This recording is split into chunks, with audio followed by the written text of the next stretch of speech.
The sun was just starting to rise over the airport. It was quiet, peaceful, and cold. Inside the terminal, Ibrahim Traore waited calmly near Gate 37.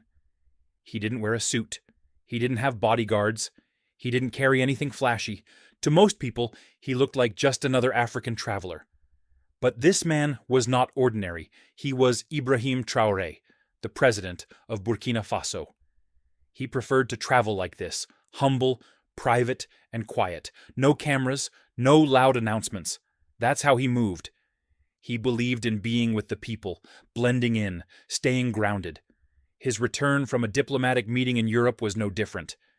He had finished important talks, discussed matters of gold, sovereignty, and Africa's future. But now, all he wanted was to get home. As he walked toward the Air France flight, bound for Ouagadougou, he greeted one of the airport workers in French with a warm smile. "Bonjour, ça va?" The worker smiled back, unaware of who he truly was. That's how Traore liked it. He boarded the plane quietly, nodded politely at the flight crew, and took his seat in business class, row 2A, near the window. No one noticed, no one cared, or so he thought. A few rows behind him, whispers were already starting. A senior French businessman, the CEO of a major energy company, was also heading to Burkina Faso. He was used to VIP treatment, red carpets, champagne, and first-class everything. But when he arrived at the gate, the airline told him business class was already full. The CEO wasn't happy. He didn't accept no. That's when the drama began to build. Quietly at first.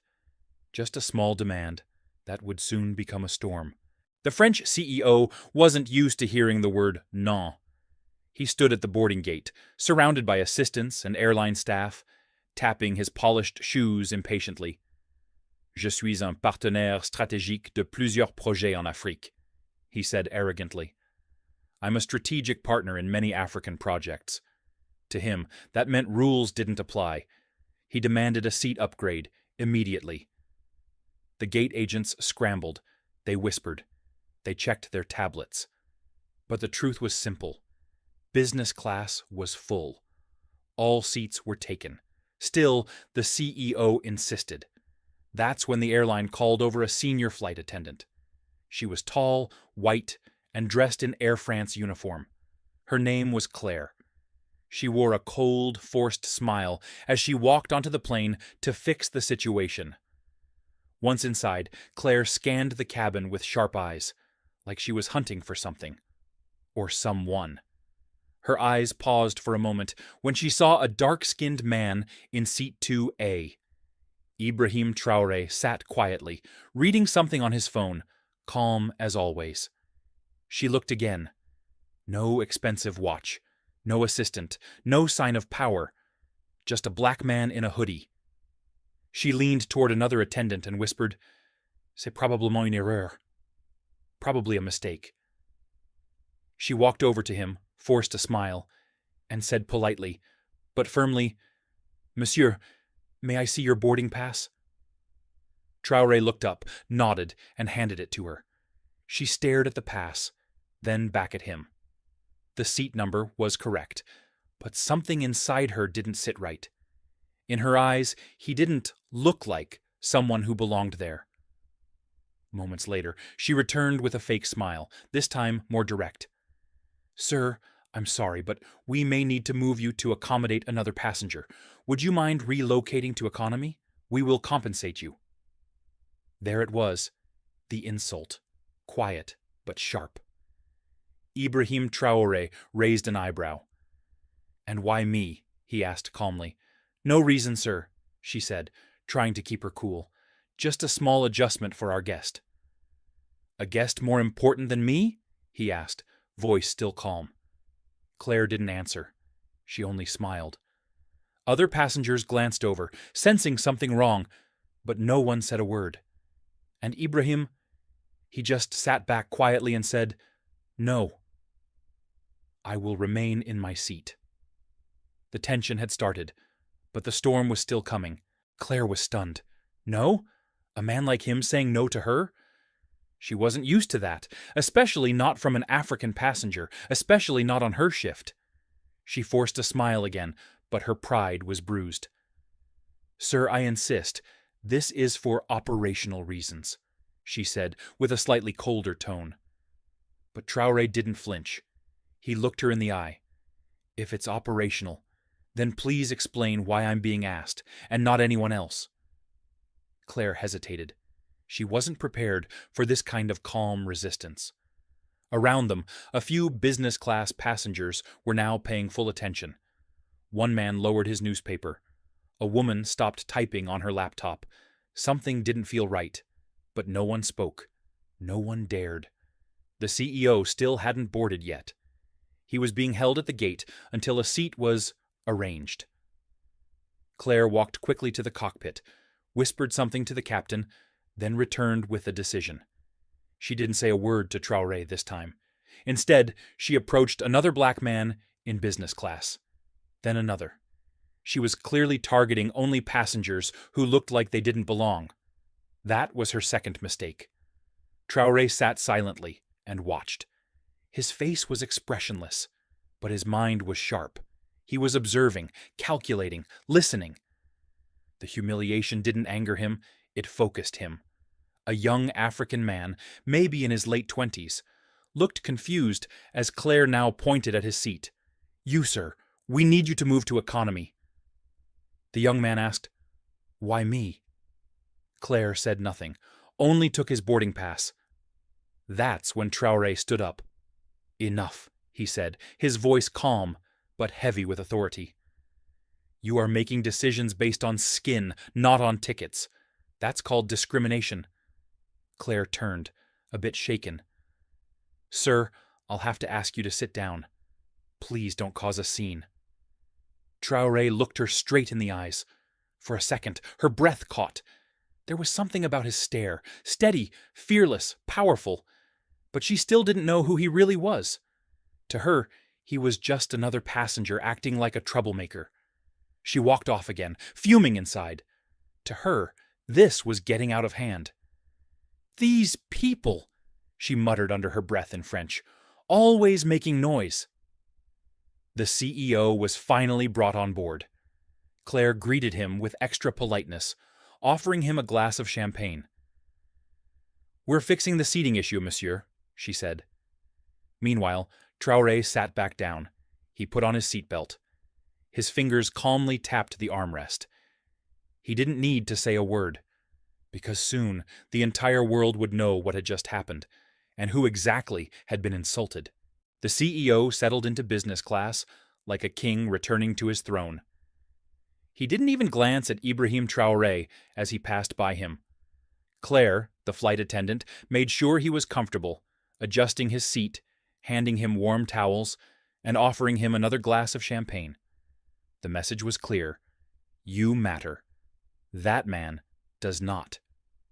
The plane taxied down the runway and soon took off into the sky, leaving behind French soil, but carrying with it a moment that would soon shake two nations.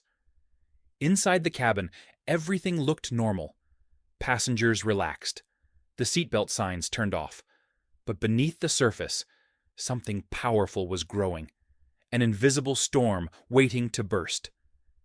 Traore remained calm. He didn't complain. He didn't raise his voice. He didn't call anyone or reveal his identity. He just sat quietly, like a man watching a movie unfold, knowing exactly how it would end. Meanwhile, Claire avoided looking at him. Something about his presence unsettled her, but she pushed it aside. Mid-flight, she returned to his seat with a forced grin. "Would you like anything to drink, sir?" He glanced at her.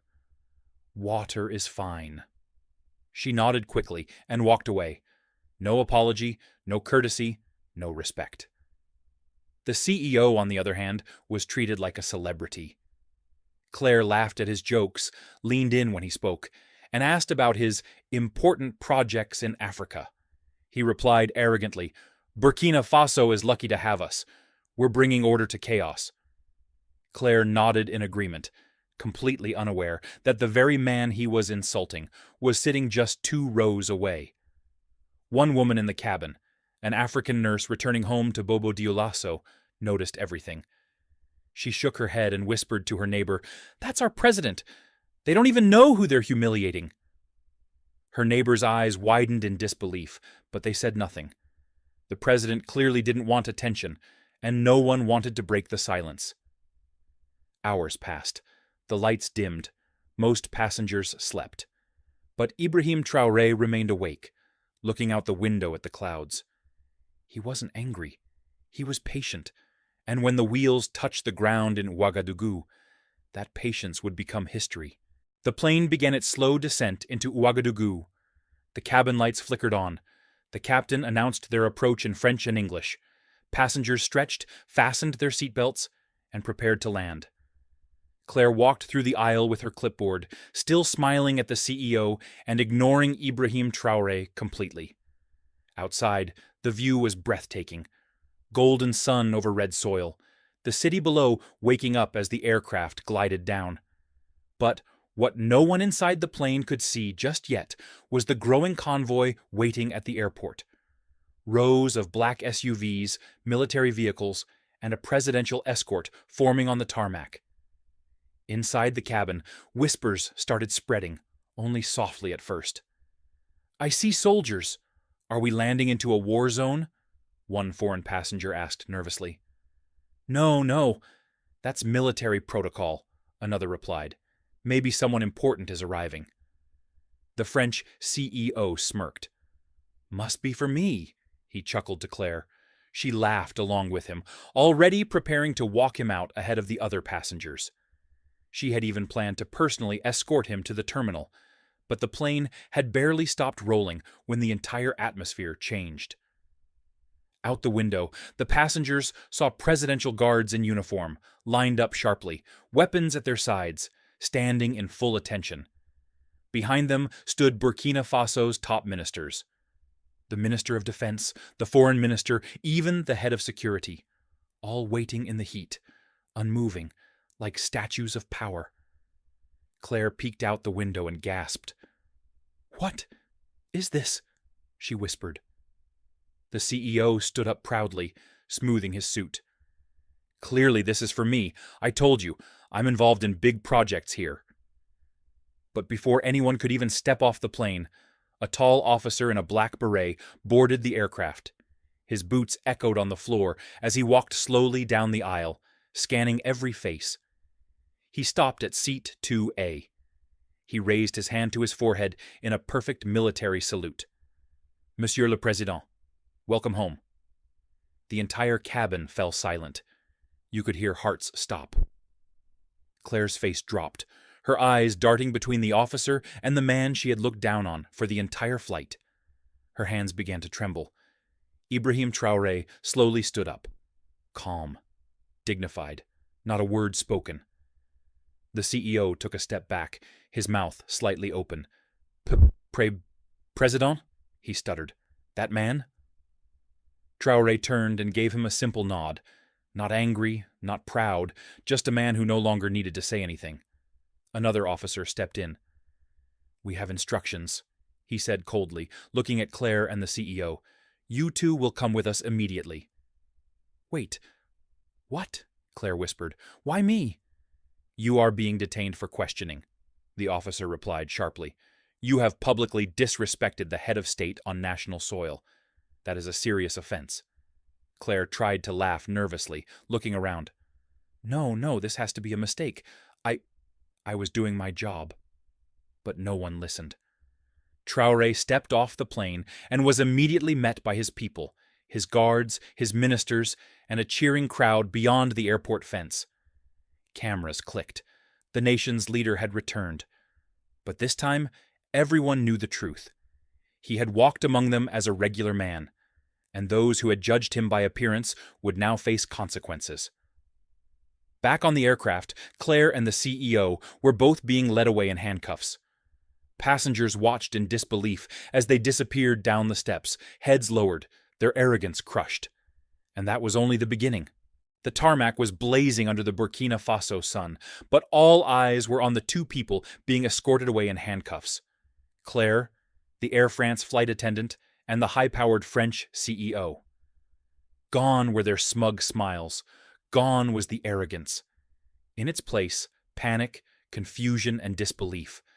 They were led into two separate black vehicles, surrounded by elite presidential guards. No one said a word to them, not even the officers. The silence was louder than any shouting. It was the silence of power being reclaimed, of dignity being defended. Inside the terminal, President Ibrahim Traore stood before a small press gathering. He spoke calmly, without anger, but his words were sharp and unforgettable. In Burkina Faso, we don't look at a man's skin to measure his worth. We don't bow to money or old colonial habits. Here, we respect dignity, humanity, and our people. That is the new Africa. The story spread like wildfire. Videos were leaked online. Footage of the arrest, images of the military saluting Traore, news clips showing the CEO being dragged away, looking like a child caught stealing. Social media exploded. Has to respect Africa, and Hausbrook, I stand with Burkina, trended globally. African youth across the continent celebrated, cheering a moment they'd never forget. At the Ministry of Justice, Claire and the CEO were formally charged with public insult and discrimination toward the head of state disrespect on Burkinabe soil, abuse of power, and attempted intimidation. The French embassy tried to intervene. Phone calls were made. Diplomatic requests poured in. But Traore gave a clear response. This is not a colony. This is a sovereign nation. They will face justice, just like anyone else. Meanwhile, Air France scrambled to control the damage. The airline issued a public statement within 24 hours. A clumsy apology filled with corporate language and empty regret. But it wasn't enough. Burkinabe citizens began calling for a boycott. Other African countries joined in. Claire, now locked in a detention center outside Ouagadougou, broke down in tears during questioning. "I didn't know who he was," she sobbed. "I was just following procedures." The investigator looked at her coldly. "You didn't need to know who he was. You just needed to treat him like a human being." The CEO, now facing potential legal action in both Burkina Faso and France, tried to use his influence to escape. But the court made a powerful ruling. No immunity, no special treatment. Let justice be equal. Traore never gloated. He never once mocked them. He simply returned to the presidential palace and continued his work, building roads, empowering young people, strengthening the military, defending the land. But that moment on the plane became legend. A quiet man in a hoodie, a flight attendant with prejudice, a CEO blinded by pride, and a landing that changed everything.